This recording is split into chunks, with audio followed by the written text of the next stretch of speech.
The quarterbacks rotate through team drills. Joe Flacco, steady as ever, slips high percentage throws into lineouts. Dillon Gabriel, the third-round pick, botches a few reads. A botch check comes back with an interception, the only pick six of the day.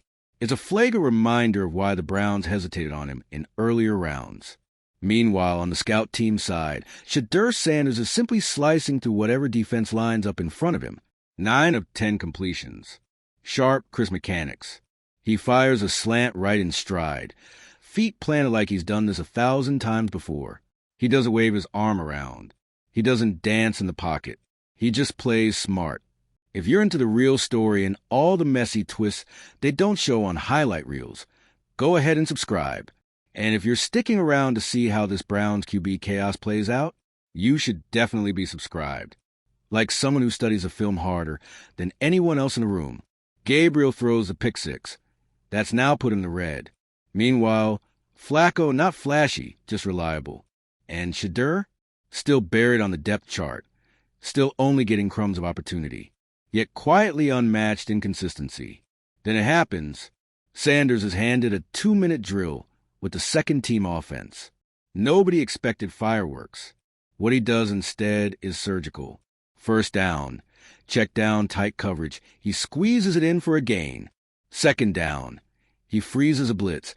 Creator's drive begins. Touchdown on third down. Rollout. Fake pump. Back shoulder fade to his receiver. Dropped right in. It felt like a veteran finishing with ice in his veins. Cue the veterans in the huddle, patting his helmet. Subtle nods, rugby slam arm taps.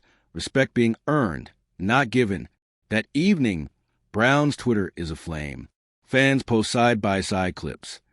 Shedeur's 2-minute execution versus Gabriel's pick six. The narrative starts shifting in real time from speculation to demand. Start Sanders.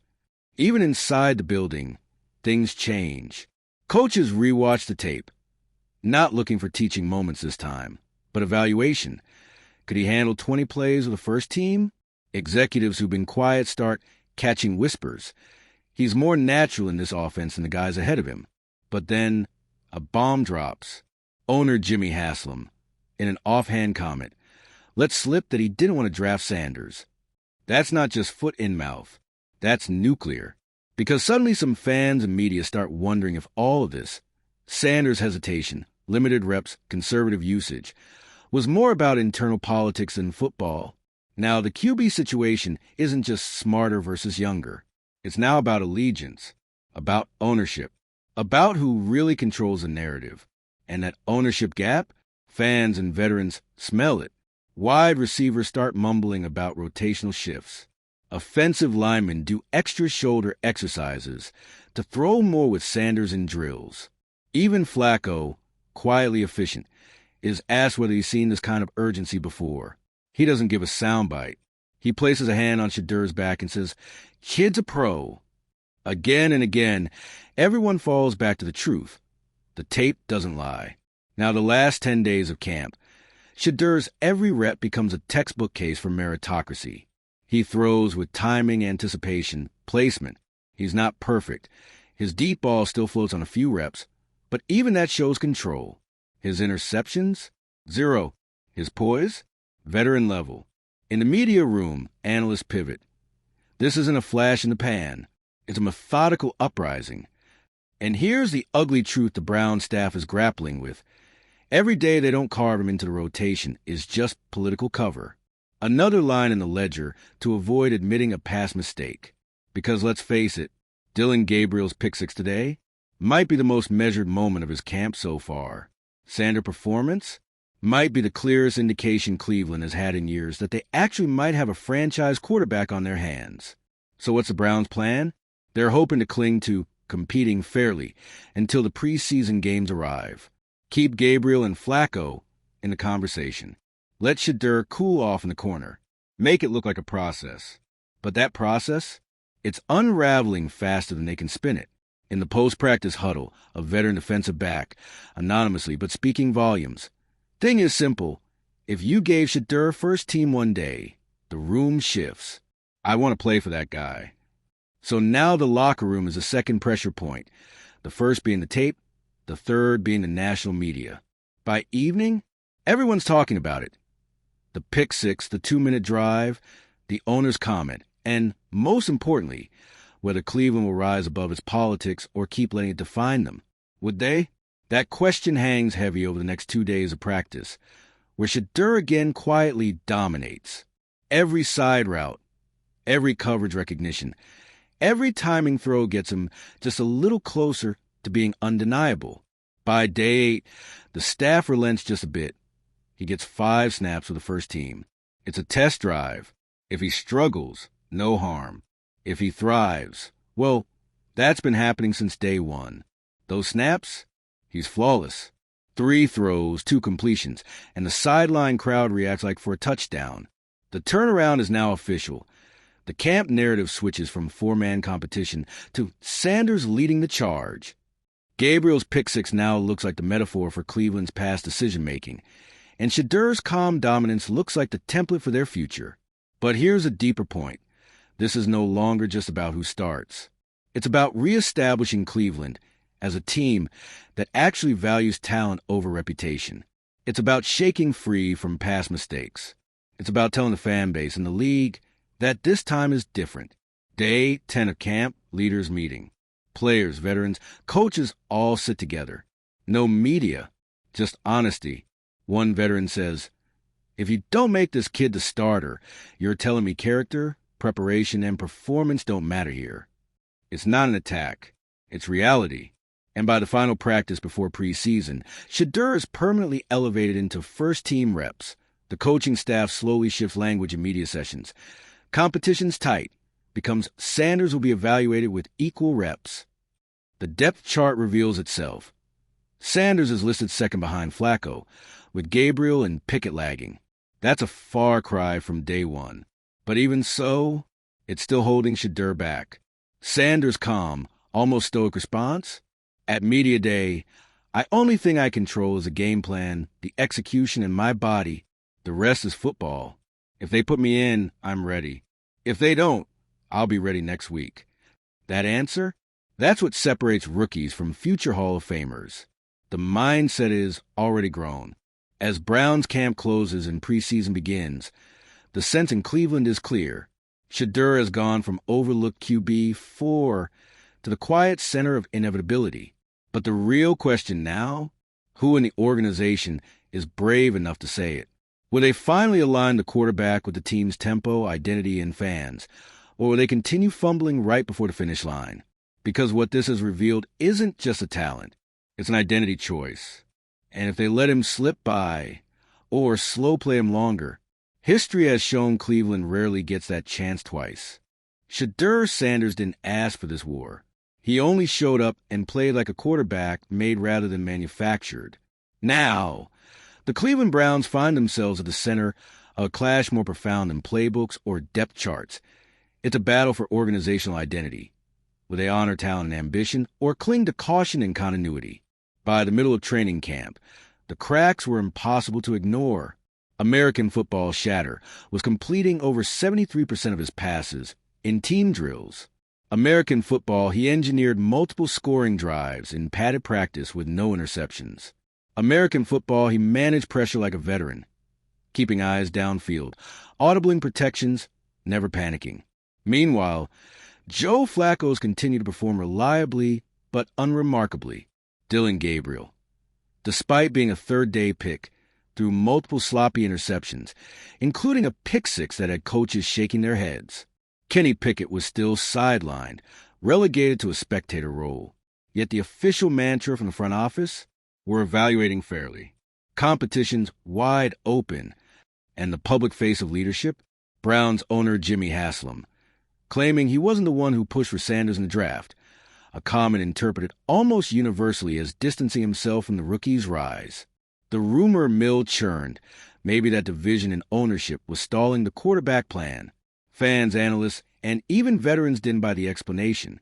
Shortly after Gabriel's costly interception, a veteran receiver was overheard in the walk-through tent. Sanders is outplaying everyone. If you're passing on him now, you're choosing politics over production. The locker room seemed to nod in agreement. Media pundits circle like vultures. Former execs like Mike Tannenbaum called Cleveland's hesitation out as one more chapter in a long history of quarterback mismanagement. National fans weren't just asking if Sanders would get a shot, but when what everyone saw on tape was inescapable. It wasn't just raw arm talent, though he had that in spades. It was timing, composure, the ability to manipulate coverages and stay poised under heat. Completed routes to every level. Game management instincts that force coaches to pause long enough to wonder, why haven't he let him run the show yet? Despite being QB for the official order, Sanders argued with his play. By day 8, the whispers turned into public debate. Why hold back the guy the tape makes obvious? Is the team protecting investments in veterans or admitting, however quietly, that Sanders earned this job already? Behind closed doors, the coaching staff engaged in more internal conversation than they'd ever had over quarterback strategy. Some veteran assistants pushed for more time. Gabriel had pedigree. Flacco brought playoff experience, and the rookies might need seasoning. But the analytical staff pushed back harder. Sanders' practice metrics dwarfed anyone else's. Every efficiency chart put him in control. As preseason approached, the Browns quietly tested their hand. Sanders opened first-team walk-throughs. The outcome? A 6-play, 80-yard scoring drive that ended with a back-shoulder fade to Jerry Jeudy. Perfectly placed high-interest throw. The work aired back on screens everywhere and shifted the narrative instantly. The question was no longer can he do it, but can they ignore it? Fans started wearing number 2 jerseys at practice, chanting during live ticks. By midweek, social media flooded with highlight compilations. 3rd and long conversions, rollout touchdowns, laser passes into tight windows. The hashtag free number 2 sprung up. Even conservative beat writers acknowledged the shift. Sanders is outperforming. Now it's time to report on why y'all are slowing him down. Sanders himself remained unfazed. Never flashy. Always respectful. After each standout rep, he jogged back to the line, zipped his helmet, and caught his breath. He didn't bark at reporters or publicly request reps. He leaned into preparation. That's leadership. That's how a quiet takeover happens. By the end of camp, the front office quietly released updated rep totals. Sanders led all quarterbacks in red zone conversions. He had the highest passer rating in 2-minute drills. His preseason game reps, though limited, included a touchdown and near-perfect completion percentage. Still, the team leadership wouldn't name him QB1. Instead, they called it a continually evolving competition.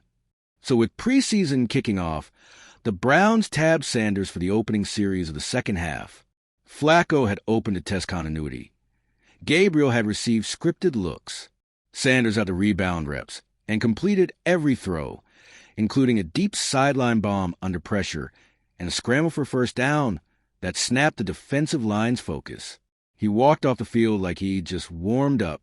That night, analysts called the move overdue. The fan base erupted. Podcasts replayed the throw-by-throw breakdown. The Browns had a de facto starter, even if not official, and the narrative had shifted decisively. Internally, that same day, Jimmy Haslam arrived at practice. He lingered, watched, nodded. For the first time in weeks, he didn't claim ignorance in the draft room. Instead, he quietly looked up from the sideline and made eye contact with Sanders as he jogged off. Not a handshake, not a publicly televised moment, just a look that said, "I see you, kid." It wasn't enough to fix the past, but it was enough to signal the future. Because the deeper truth is, Shedeur Sanders didn't climb to QB1 potential. He sprinted. No controversy. No distractions. No lawsuits. Just performance mixed with poise. By week 1 of preseason play, he took the field for the third quarter, 8-4-9, 174 yards, 2 touchdowns. Next drive scrambles, tight windows, anticipation throws. Instantaneous analysis on SportsCenter called the drive a clinic. The open competition line held for form, but everyone from fans to beat reporters to national networks had already figured out the job was his. All he was doing was executing. But the larger story isn't just who starts. It's whether Cleveland is ready to stop tripping over its past mistakes and choose the quarterback who demands a future, not one who fits the old comfort zone. That's the rub. Because Shedeur Sanders challenges every old paradigm Brownsville ever held. Right arrow, he embodies not just hometown pride, but national star power. Right arrow, he plays with grace under fire, not flailing under pressure. Right arrow, he came from around where no one expected greatness, and now he's defined it. Right arrow, he's simultaneously a builder and a born leader at 22. That's rare. As camp closed, the locker room was quiet, respectful, but changed. Flacco stood with the starting group. Gabriel practiced with the second. Pickett was still recovering. And Sanders? Quietly tucked into a technical dual role, finishing sets as both scout team QB and first team backup. Vertically, you could see the shift. Horizontally, it was everywhere. The lines on the field started aligning behind him, not beside him. If the Browns had simply followed the abrupt reality that Shedeur had become a competitor, everything would have been easier. But instead, they stalled. They hedged. They made it complicated, admitting less and doing worse. Now, they had to grind through each day, hearing whispers, crafting lines, trying to steady a system that was quietly fracturing from inside. And frankly, it was too late for polish. You can't talk your way out of real talent. You can't hide metrics or avoid performance. Because eventually, reality wins. Sanders didn't wish this position.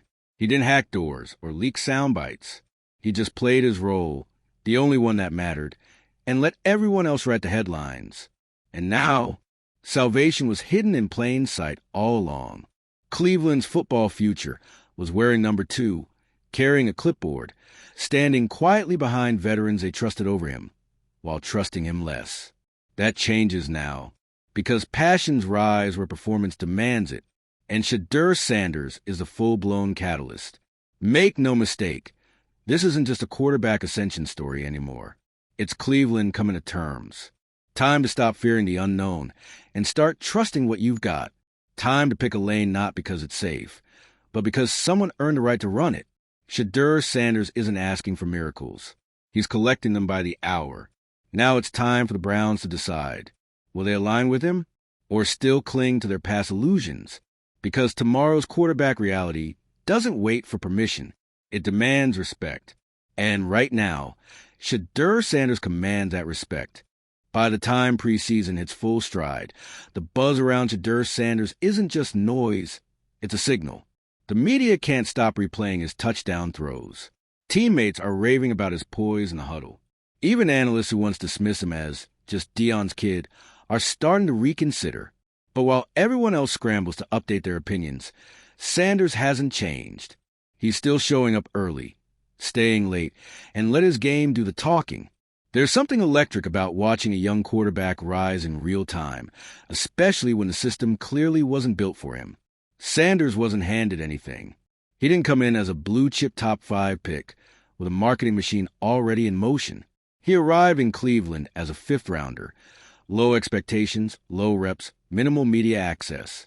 And yet, he's flipped the entire quarterback room dynamic on its head. Not by politicking, not by complaining. Just through performance. Day after day. What makes his rise more compelling is how calculated and unshaken he's remained throughout. While the front office hesitated to move him up the rep chart, Sanders focused on mastering the playbook. While other quarterbacks were being evaluated publicly, he studied quietly, and when his number was called, he didn't just deliver, he dominated. The way he anticipates defensive coverage, adjusts protections pre-snap, and throws with timing and placement. It's not normal for a rookie, especially not one who's getting mostly third-string reps. And yet, he keeps proving the moment's never too big. That's why you're starting to hear veterans like Myles Garrett and Jerry Jeudy reference his name more frequently in interviews. They see it. They've been around long enough to spot the difference between hype and real substance. And Shedeur? He's the latter. He doesn't just have potential, he has presence. What the Browns have now is a classic crossroads. Stick with the known or gamble on the ascendant. But is it even a gamble anymore? When the rookie is completing over 70% of his passes, not turning the ball over, and winning team reps with backups at wideout, At what point does logic outweigh loyalty to the plan? The fans already know the answer. They're wearing number 2 jerseys to camp, chanting for Shedeur during warm-ups, and lighting up social media every time he drops a dime in red zone drills. There's momentum now. And for a franchise that has spent 2 decades stuck in quarterback purgatory, Sanders represents more than just another name on the depth chart. He represents the shot they haven't taken yet. And in football, the shot you don't take is often the one you regret the most. So, if you're Cleveland, it's time to stop hedging bets. It's time to let Shedeur run.